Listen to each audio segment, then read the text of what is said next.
Good morning and welcome. My name is Irene Rudden and I'm here to actually expand my chapter, Banishing Anxieties, Phobias and Beyond. I'm hoping that this webinar will go no more than 30 minutes. But before I actually start the nuts and bolts of the webinar, let me introduce myself. As I said, my name is Irene Rudden and I work out of Sydney, Australia. And although I'm located in Sydney, Australia, I actually work with people all over the world. With the beauty of Skype, I have clients everywhere. So why do I do the work that I do?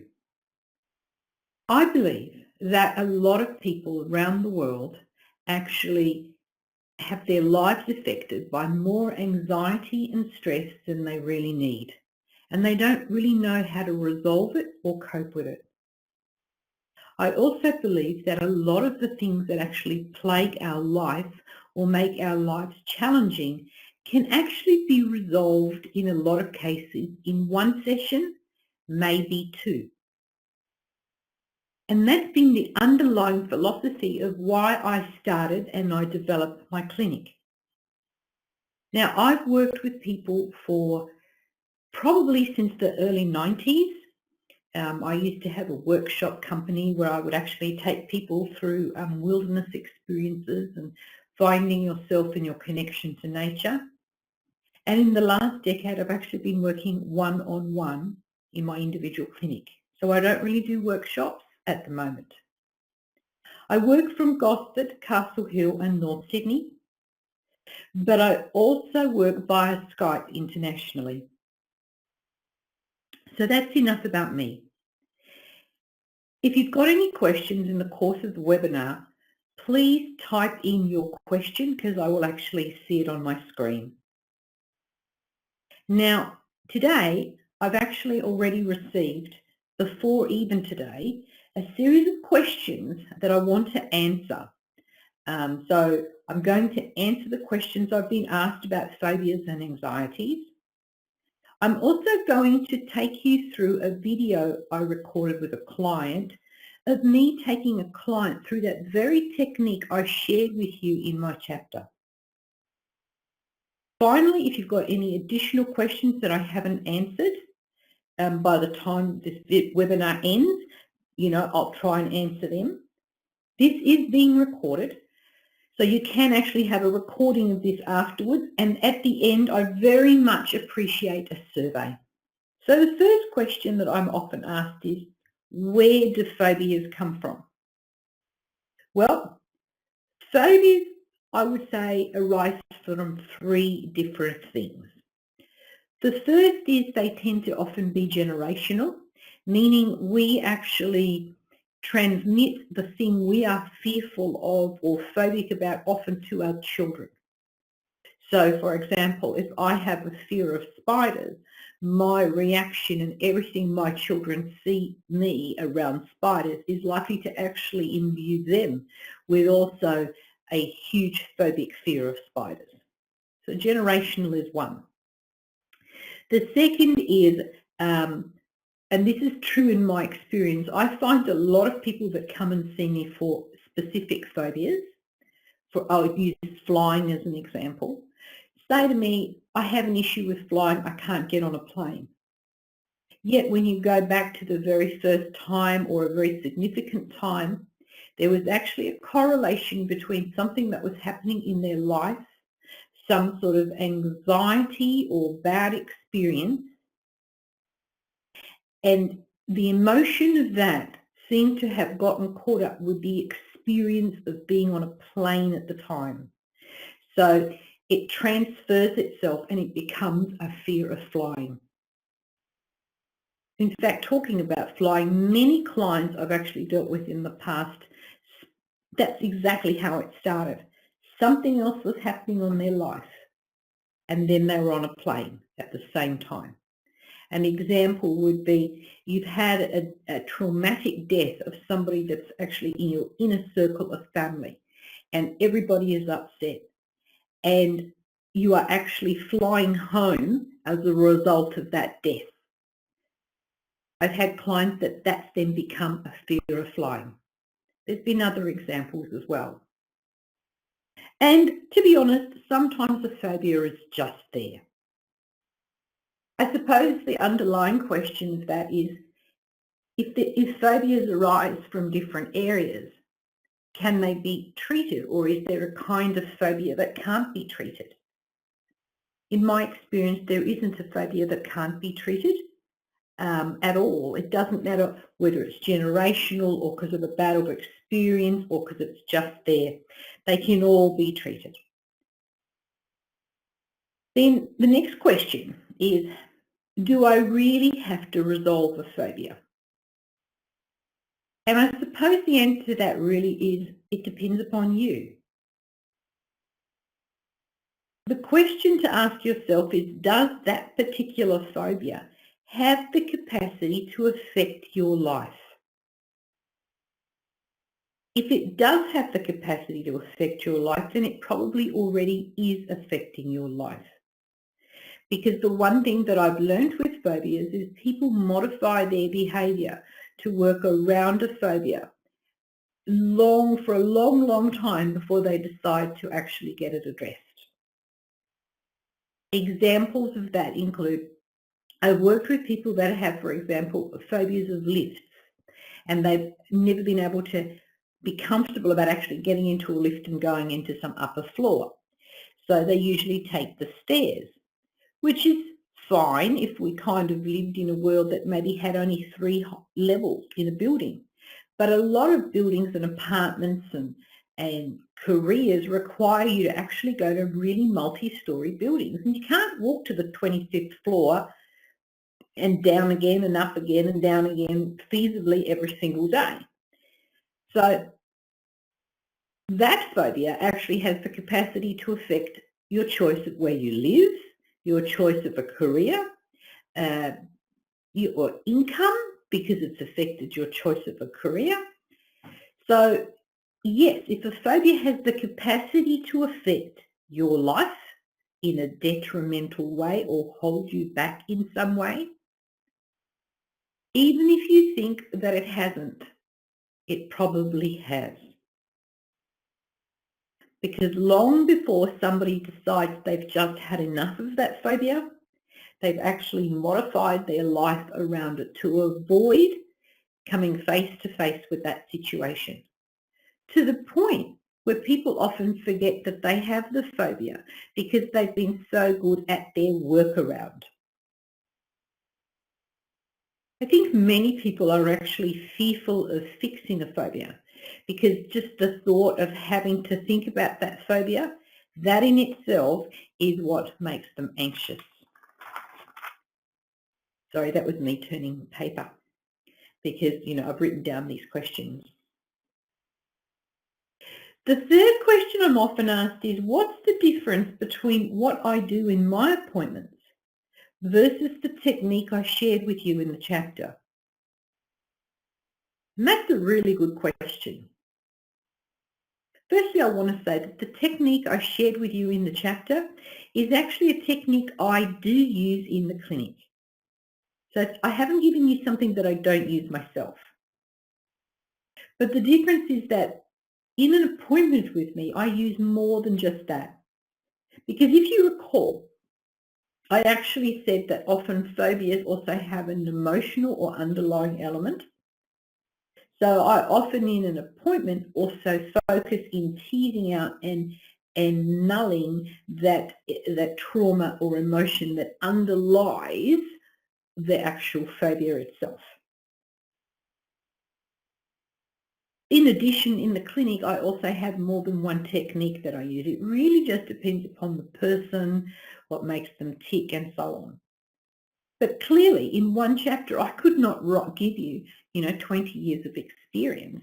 I just chose to give you one particular technique, which I believe is easy to use at home, and it does work.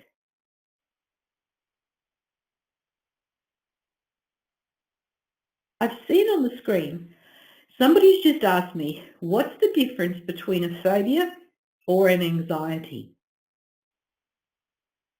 And to answer that, question, I'm probably going to have to answer it in a few steps. So, stress and anxiety actually has a huge impact on our long-term health and our aging. It has a huge impact in every cell of our body. Now, some stress is okay, but generally our baselines of what good stress is way beyond, sorry, let me start that again. Some stress is okay, but generally the level of okay stress sits on one side of the equation, and the level of what we think is acceptable stress or what's become normal to us is completely at the other end of the spectrum. In other words, what we accept as normal stress often is higher than what we actually require to have a level of health. And we've gone into the long-term non-health range.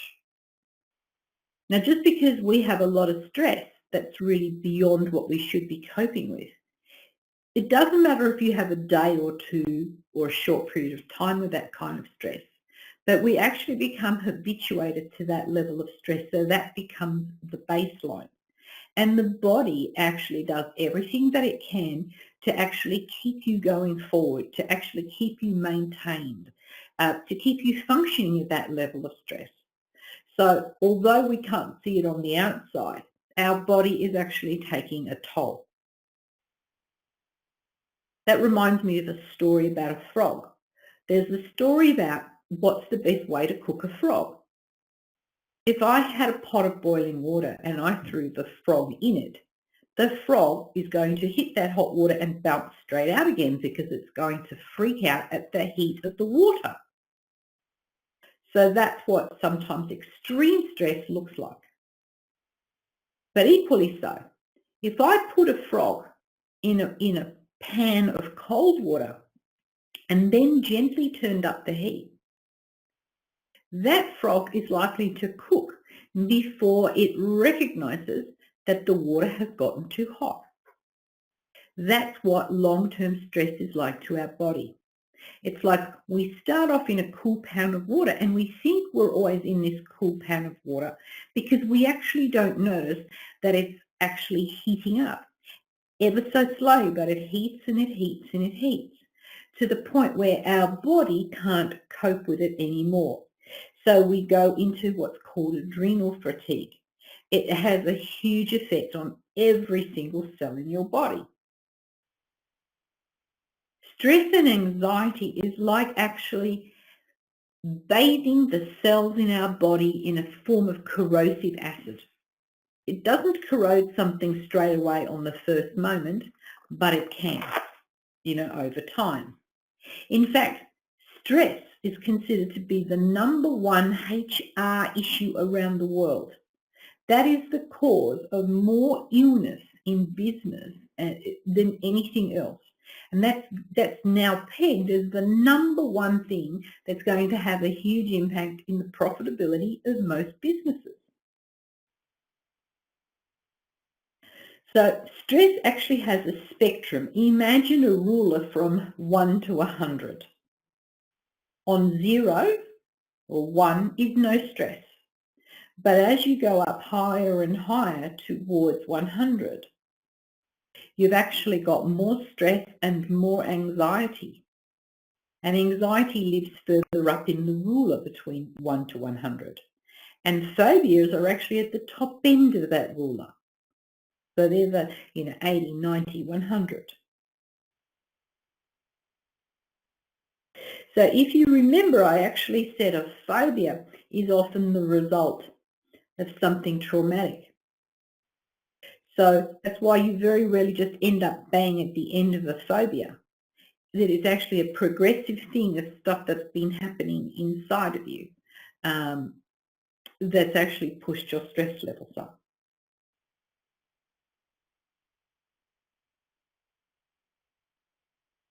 So although in the chapter I gave you a technique to help resolve you with phobias, help you resolve phobias, that technique in itself won't necessarily or won't resolve anxiety. That's a whole other thing. And I couldn't put that in the chapter. I mean, I help people resolve their anxieties every single day, but I can't put that in that chapter as well because it would end up being a book, not a chapter. Further along, a huge number of people every day are coping with unnecessary anxiety every single day. I see it all the time. In fact, you see it all the time. You see it all around you, but it becomes something you get so used to that you actually stop seeing how much anxiety people are actually living with. So why do people still live with this anxiety? Well, for a few reasons. The first is because they're still operating from the old message or news that there isn't a solution to this, just get over it, sunshine, just keep ploughing your way through. So that's the first reason, because it's like I'm strong, I can get over this. The second is that people are often told or believe or have heard somewhere along the line that to fix this, they have to go to a psychologist or a counsellor for endless therapy sessions. The next point is that they've heard that they need to be on medication to resolve their sense of anxiety. Or they've done the medication, or they've gone to endless therapy sessions or counselling sessions and discovered they still have it. So it's like back to the first point, just get over it, sunshine. What most people don't realise is actually there are quicker solutions around. You're not going to find them in the traditional, pretty much dyed in the wood places. So you're not going to find it, for example, necessarily in a psychologist's office or a counsellor's office. I mean, a lot of the techniques I use are specifically designed to actually help you get through an anxiety in that, first session, maybe two. They don't come back. That's the point. You don't need the drugs. So I hope I've explained that. I mean, I've taken a long term. I mean, the question I think was, from memory, was what is the difference between anxiety and phobia? So I hope I've answered it, because literally I think what I said was that, phobias are at one end of the spectrum. No stress is at the other end.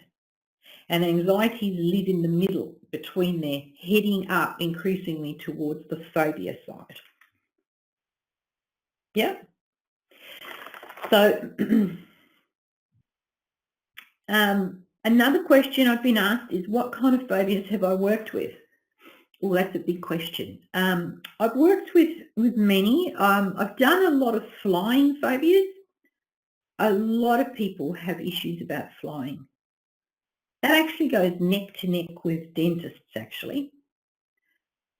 I'm amazed how many people have really bad fear of going to the dentist.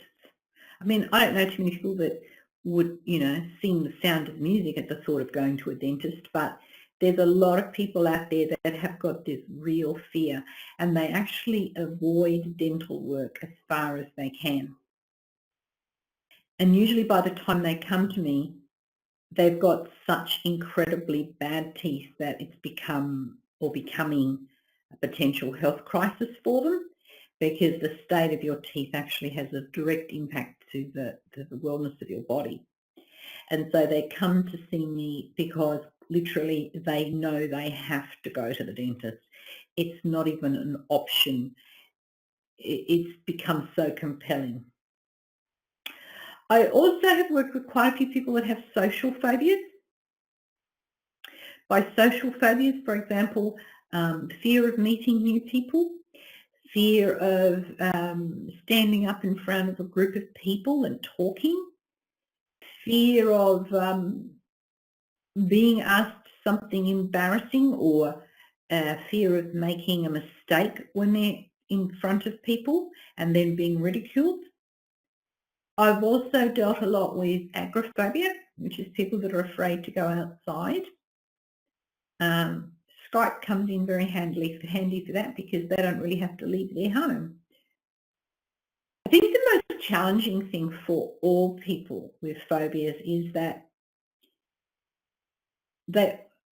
once we've done the work, it's get them to do the things they've been afraid of. Because they're no longer actually afraid of it, they're just afraid of the memory that they might be afraid of it. So the phobia is actually left. So dentist is a good example. If I've dealt with somebody who's got a fear of dentists, that session is, in one session we've usually resolved it, and then I usually have to keep on top of them to actually get that first dental appointment because they're kind of afraid to test it. Like they feel different, they know they feel different, and they want to keep hold of this good feeling, and they're afraid to actually test it in case the good feeling goes away. But it's like anything, you've actually got to go out there and expose yourself to that afterwards to actually see how well it's worked. And once they see, oh my God, it's fixed, then it's no holding them back. The next question I've had actually here on the screen is, does that technique that I gave you actually work? Yes, it does. Absolutely. I've used that technique in my own clinic many, many times. But it's like anything. You actually have to want to let go of that phobia. You can't run that technique on somebody as if they might have, or let's pretend we're getting rid of your phobia. If they don't want to, the person doesn't want to get rid of the phobia, they're not going to. I mean, nobody steps past something until they're ready. Like nobody goes on a diet until they're actually ready in their heart of hearts. Nobody quits smoking until they're ready in their heart of hearts. Nobody stops biting their nails until they're just really over it, right? The other thing too is that you actually have to follow the technique that I gave you. You can't do 5 minutes of a technique and then decide you're going to add another technique inside of my technique. You've got to follow it the way I've taught you to do it. And I think the video that I'm going to actually be playing shortly is going to resolve a lot of those things for you.